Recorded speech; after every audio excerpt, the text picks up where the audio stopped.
The improbabilities buried in Darwinism start right at the very beginnings.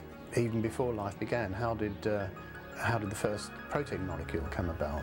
And there's been quite a bit of work done on this to investigate the probability of it, work both by information theory technologists and also by molecular biologists actually tinkering with proteins to see whether or not they can be taken to pieces and reassembled. And the work of both groups has found that the probability of a protein of the sort of size that you find in the human body coming about by chance is so great as to be virtually impossible.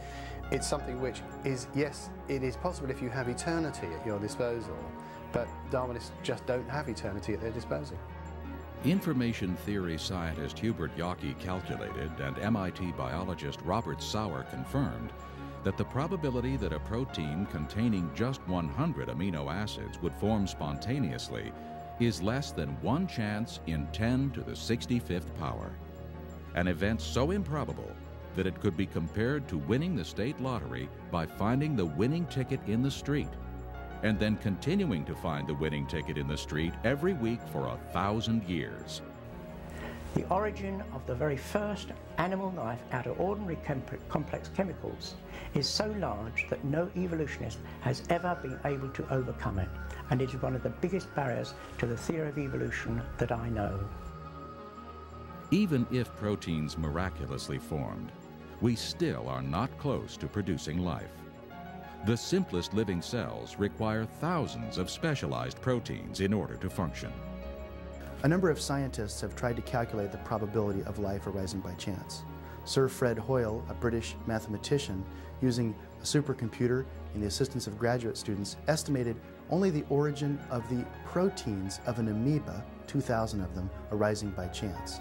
He estimated that the probability that the proteins of an amoeba could arise by chance is 1 chance in 10 to the 40,000th power. A probability of 1 chance in 10 to the 40,000th power is absurdly small.